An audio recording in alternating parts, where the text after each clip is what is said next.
पैगंबर यूनुस। मछली की कहानी के पीछे का चौंकाने वाला सच जो आप कभी नहीं जानते होंगे। हर पैगंबर को एक मिशन के साथ भेजा गया था, लेकिन हर मिशन उस तरह से नहीं हुआ जैसा हम उम्मीद करते हैं।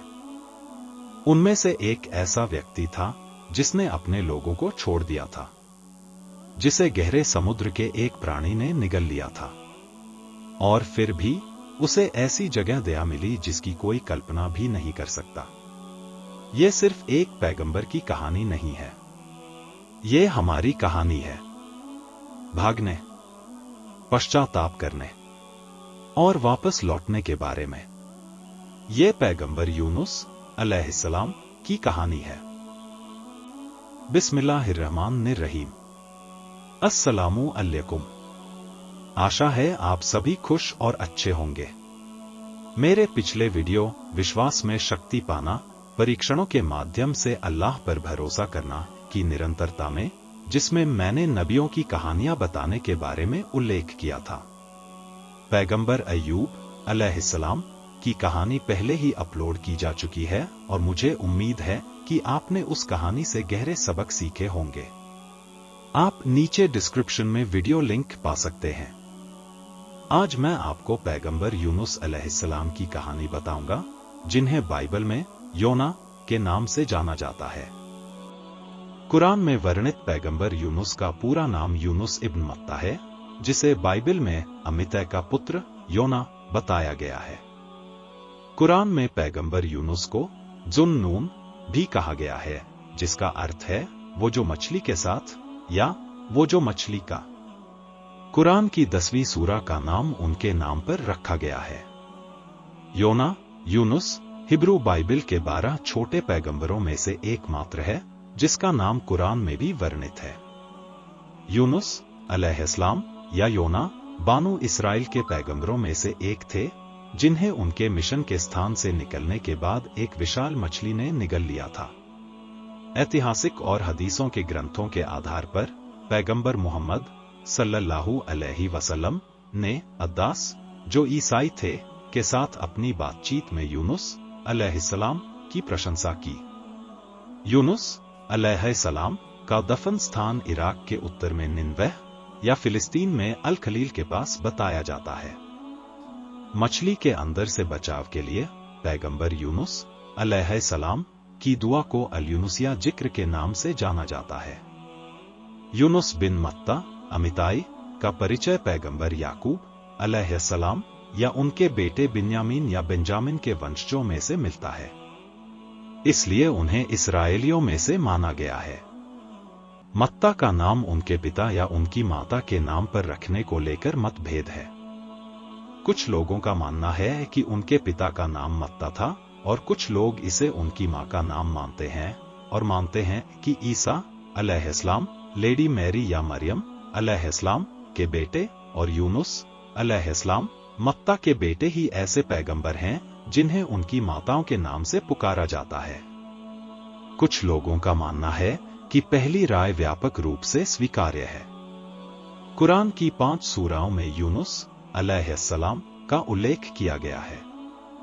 कुरान सूरा अल-अंबिया आयत 87 में उन्हें जुल्नून की उपाधि से उल्लेखित किया गया है, जिसका अर्थ है मछली का साथी। मोसुल के पास निनवे का उल्लेख उस स्थान के रूप में किया जाता है जहां वो रहते थे और उन्हें 780 ईसा पूर्व में पैगंबर बनने के लिए चुना गया था। निनवे एक प्राचीन शहर था और मोसुल के गांवों में से एक था। तिग्रिस नदी निनवे और मोसुल के बीच थी। अध्याय 1। वो शहर जिसने सत्य को अस्वीकार किया। नीनवे देश में हजारों लोगों से भरा एक हलचल भरा शहर। मूर्ति पूजा, अहंकार और भ्रष्टाचार ने उनके दिलों पर राज किया। अल्लाह ने उनके पास एक पैगंबर भेजा, यूनुस इब्न मत्ता अलैहिस्सलाम। उसने अपने लोगों से झूठे देवताओं को त्यागने और अल्लाह की इबादत करने के लिए कहा, जो एक शाश्वत है। लेकिन उनके दिलों पर मुहर लगी हुई थी। उन्होंने उसका मजाक उड़ाया, उसे बर्खास्त कर दिया, उसकी चेतावनियों पर ध्यान नहीं दिया। क्या आपने कभी किसी की मदद करने की कोशिश की, लेकिन वो आपकी बात नहीं सुनता? बस यही दर्द यूनुस अलैहिस्सलाम का था। पैगंबर यूनुस ने पाया कि निनवा के लोग उनके प्रति उदासीन थे। बहुत कम लोगों ने उनका अनुसरण किया, बल्कि न्याय, नैतिकता और सत्य के लिए उनके आह्वान का विरोध किया। इस्लामोफोब की तरह उन्होंने विरोध में अपने बुरे व्यवहार को और भी बदतर और बढ़ा दिया। आखिरकार पैगंबर यूनुस ने हार मान ली और या तो ईश्वर से निनवा के लोगों को सजा देने की प्रार्थना की या फिर निनवा को नष्ट करने के फैसले से पहले प्रार्थना नहीं की। फिर भी पैगंबर यूनुस अलैहिस्सलाम को सूचना मिली कि निनवा के लोगों को 3 दिन में नष्ट कर दिया जाएगा। यूनुस अलैहिस्सलाम ने अपने लोगों को सजा की समय सीमा की घोषणा की। लोक कथाओं के अभिलेखों में, जैसे कि मध्य पूर्व या मध्ययुगीन यूरोप में, पैगंबर योना ने 3 संकेत देकर निनवे के लोगों को चेतावनी दी। पहले दिन हवाएं या उदासी शुरू हो जाएगी, जो आने वाले समय का संकेत देंगी। दूसरे दिन एक स्पष्ट संकेत होगा और आकाश काला हो जाएगा और जानवर परेशान हो जाएंगे। तीसरे और अंतिम दिन आकाश आग के लाल बादलों से भर जाएगा, एक दमनकारी सन्नाटा होगा और धरती कांप उठेगी। तब पैगंबर यूनुस अलैहिस्सलाम ने निनवे के लोगों से कहा कि वो अपने देवताओं को पुकारें और उनसे कहें कि जो कुछ उन पर आ रहा है उसे रोक दें, यदि उनके देवता ऐसा कर सकें। और यदि वे ऐसा नहीं कर सकते तो आपके पास अभी भी पश्चाताप करने और सच्चे खुदा अल्लाह पर विश्वास करने का अवसर है। चूंकि नीनवे के लोगों ने पश्चाताप नहीं किया, इसलिए तीसरे दिन पैगंबर यूनुस अलैहिस्सलाम ने सोचा कि नीनवे के लोग बर्बाद हो चुके हैं और नष्ट होने वाले हैं, इसलिए उन्होंने शहर छोड़ दिया। उनके जाने के बाद पैगंबर यूनुस के अनुयायियों में से एक ने उन्हें समुद्र तट पर जाने, ईश्वर से क्षमा मांगने तथा ईश्वर से उन्हें श्राप न देने की विनती करने के लिए राजी किया। नीनवे के राजा को यह एहसास हो गया कि उन्हें सजा मिलने वाली है, क्योंकि उन्होंने इसके संकेत देखे थे, जो आसमान में आग जैसा लाल बादल था, जैसा कि पैगंबर यूनुस अलैहिस्सलाम ने उन्हें बताया था। निनवा के लोग डर गए। राजा को पछतावा हुआ कि उसने यूनुस के ईश्वर पर विश्वास करने के निमंत्रण को अस्वीकार कर दिया और उसे अतीत में झूठा कहा। इसलिए उसने शहर के लोगों को इकट्ठा किया और उन्हें आदेश दिया कि वे यूनुस अलैहिस्सलाम को लाए, ताकि वह ईश्वर पर विश्वास करने के लिए अपनी तत्परता दिखा सके। जब यूनुस अलैहिस्सलाम को एहसास हुआ कि लोग ईश्वर में अपनी आस्था व्यक्त करने के लिए उन्हें ढूंढ रहे हैं, तो वो उनके अंतिम क्षण के विश्वास पर क्रोधित हो गए, क्योंकि उन्होंने सजा का अंतिम संकेत देखने से पहले विश्वास नहीं किया था। इसीलिए वो अपने लोगों को छोड़कर चले गए। वो समुद्र की ओर चले गए ताकि लोग उन्हें न ढूंढ सकें। अध्याय 2। एक पैगंबर चला जाता है। निराश, अभिभूत और दुखी। यूनुस अलैहिस्सलाम ने ऐसा कुछ किया जो पहले किसी पैगंबर ने नहीं किया था। वो चले गए। अल्लाह की अनुमति का इंतजार किए बिना वो उनके लोगों से दूर चले गए। उन्हें यकीन था कि उनके आखिरी पल के विश्वास को अल्लाह सुब्हाना व तआला कभी स्वीकार नहीं करेगा।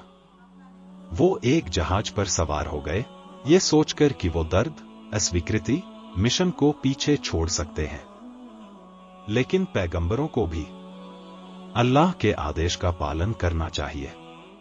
इस बीच शहर में यूनुस अलैहिस्सलाम के बारे में जानकर निराश हुए लोग और राजा शहर से बाहर निकल गए और अपने सभी मवेशियों को भी शहर से बाहर निकाल दिया। फिर राजा ने मूर्तियों को बाहर निकालने और उन्हें तोड़ने का आदेश दिया। इसके बाद राजा ने बच्चों को उनकी माताओं से अलग करने और छोटे जानवरों को भी उनकी माताओं से अलग करने का आदेश दिया। माताएं अपने बच्चों को पुकारती थीं और बच्चे अपनी माताओं को पुकारते थे। बड़े बूढ़े आकाश की ओर रो रहे थे और अंत में सभी ने पश्चाताप किया। यह स्थिति फरिश्तों को भी प्रभावित कर गई। चौथे दिन अल्लाह ने नीनवे के लोगों से दंड की छाया हटा दी। ऐतिहासिक स्रोतों में उल्लेख है कि जब अल्लाह ने कुछ लोगों को दंड देना चाहा, तो अल्लाह ने उसे रोका नहीं। यद्यपि उन्होंने उस समय पश्चाताप किया जब उन्हें दंड दिया जाना था, सिवाय यूनुस अलैहिस्सलाम के लोगों के मामले में, जब अल्लाह ने उनकी पश्चाताप स्वीकार कर लिया, जैसा कि कुरान में उल्लेख किया गया है। सूरह यूनुस आयत 98। काश कि कोई ऐसा समुदाय होता जो यातना देखने से पहले ही ईमान ले लेता और अपने ईमान से लाभ उठाता, जैसा कि यूनुस के लोगों ने उठाया। जब वो ईमान ले आए तो हमने उनसे संसार में अपमान की यातना दूर कर दी और उन्हें कुछ समय तक सुख सुविधा प्रदान की। अध्याय 3। तूफान और समुद्र। पहले तो समुद्र शांत था, लेकिन जल्द ही लहरें पहाड़ों की तरह उठने लगी। तूफान के दबाव में जहाज कराह उठा। नाविक चिल्ला उठे, ये कोई साधारण तूफान नहीं है, हममें से ही किसी ने स्वर्ग का प्रकोप ला दिया है। चालक दल और यात्रियों को अपने जीवन का भय सताने लगा, क्योंकि समुद्र का पानी धीरे धीरे डेक पर भरने लगा और जहाज डूबने लगा। रात भर तूफान के चलते जहाज के कप्तान ने अपने लोगों को जहाज का भार हल्का करने के लिए सभी अनावश्यक सामान और अतिरिक्त वजन को फेंकने का आदेश दिया। जैसा कि निर्देश दिया गया था, चालक दल ने एक एक करके जितना संभव था उतना सब कुछ फेंक दिया, लेकिन उनके प्रयास बेकार साबित हुए, क्योंकि जहाज अभी भी तैरने के लिए संघर्ष कर रहा था। कैप्टन के पास कोई विकल्प नहीं बचा था। उसे एहसास हुआ कि कई लोगों को बचाने के लिए एक व्यक्ति की बलि जरूरी हो सकती है। जैसा कि उस समय पुरुषों के बीच आम चलन था, कैप्टन ने बलि दिए जाने वाले यात्रियों को चुनने के लिए लॉटरी मतलब पर्ची डालकर चुनाव करने का फैसला किया।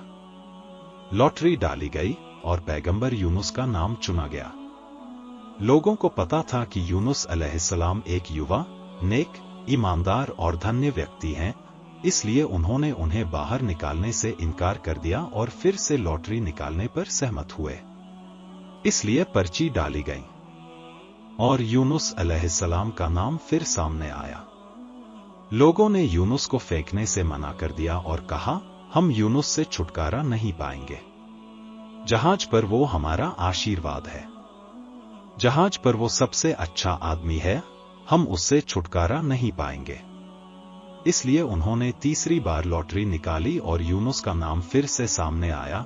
लोग हैरान थे, लेकिन पैगंबर यूनुस अलैहिस्सलाम जानते थे कि यह अल्लाह सुब्हाना व तआला का फैसला था, क्योंकि उन्होंने अपने लोगों को अपने रब की सहमति के बिना छोड़ दिया था।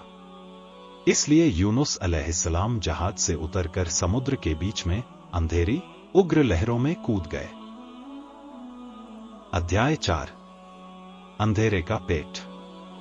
जैसा कि अल्लाह सुब्हाना व तआला ने आदेश दिया था, समुद्र की सबसे बड़ी मछली सतह पर आ गई और जैसे ही यूनुस अलैहिस्सलाम पानी में उतरे, उसने उन्हें निगल लिया।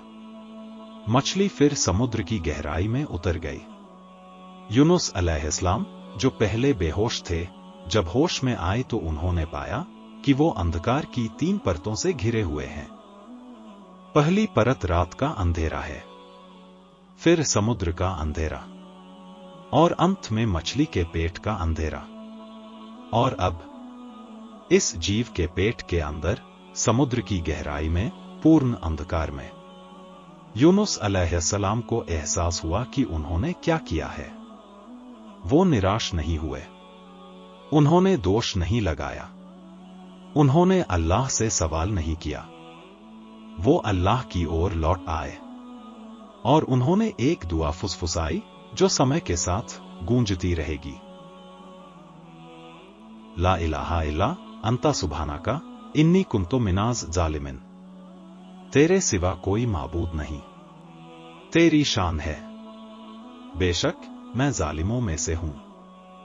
वो प्रार्थना, वो कुंजी बन गई जिसने पछतावे की जंजीरों को खोल दिया और परमप्रधान की दया को बुलाया। अल्लाह ने उनकी तौबा स्वीकार कर ली। मछली तैरकर किनारे पर आ गई और कमजोर और दुर्बल यूनुस अलैहिस्सलाम को छोड़ दिया। अल्लाह ने उनके बगल में एक पौधा उगाया जिसने उन्हें आश्रय दिया और पोषण दिया। वो बच गए, लेकिन उनका मिशन अभी खत्म नहीं हुआ था। वो विनाश की उम्मीद में निनवे लौट आए, लेकिन कुछ अविश्वसनीय हुआ था। उनकी अनुपस्थिति में निनवे के लोगों ने अल्लाह की ओर से संकेत देखे थे। उनके दिलों में भय व्याप्त हो गए, उनकी आत्मा में पश्चाताप भर गए। वे सच्चे पश्चाताप में अल्लाह की ओर मुड़े। पुरुष, महिलाएं और बच्चे सभी दया की भीख मांग रहे थे, और अल्लाह, जो क्षमाशील दयावान है, ने उनकी तौबा भी स्वीकार कर ली। वो बच गए, और यूनुस अलैहिस्सलाम वापस लौटे, और उन्होंने वो पाया जो उनसे पहले किसी नबी ने नहीं देखा था। एक पूरी कौम जो ईमान ले आई। अध्याय 5। हृदय के लिए सबक। पैगंबर यूनुस अलैहिस्सलाम की कहानी हमें ये सिखाती है, अल्लाह की रहमत से आप कभी भी बहुत दूर नहीं जा सकते। गलतियां आपको परिभाषित नहीं करती, लेकिन उनके बाद आप जो करते हैं वह आपको परिभाषित करता है। गहरे से गहरे अंधेरे में भी अगर आप उसकी ओर लौटते हैं तो रोशनी होती है। और यूनुस अलैहिस्सलाम की दुआ हर उस व्यक्ति के लिए है जो खोया हुआ महसूस करता है। इसे अपने दिल से कहो, ला इलाहा इल्ला अंता सुब्हानका इन्नी कुन्तु मिनाज जालिमिन। और याद रखो, जिसने मछली के अंदर से एक नबी को जवाब दिया, वो तुम्हें भी जवाब देगा।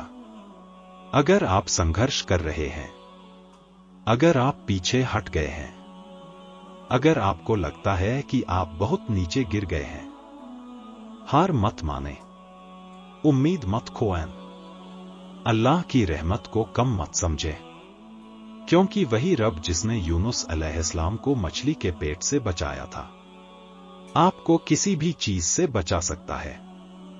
मुझे आशा है कि आपने पैगंबर अय्यूब अलैहिस्सलाम की कहानी से गहरी शिक्षा ली होगी। हमेशा की तरह अंत में मैं आपसे अनुरोध करना चाहूंगा कि यदि आप चैनल पर नए हैं तो कृपया सब्सक्राइब करें, ताकि आपको मेरे द्वारा अपलोड किए गए प्रत्येक नए वीडियो या सत्र की जानकारी मिल सके। वीडियो को लाइक करें और इसे अधिक से अधिक लोगों तक शेयर करें। यदि आपके कोई विचार हों तो कृपया नीचे कमेंट सेक्शन का उपयोग करें। याद रखें, कभी कभी एक साधारण दुआ, एक प्रार्थना या मुस्कुराहट ही काफी होती है। आपका सहयोग दूसरों को सत्य की ओर ले जा सकता है, जिससे आपको अनंत पुरस्कार मिल सकते हैं। अगले वीडियो में मिलते हैं। अल्लाह सुब्हाना व तआला हम सभी को शांति और सुरक्षा प्रदान करे और हमें सही रास्ते पर चलाए। आमीन या रब्बुल आलमीन।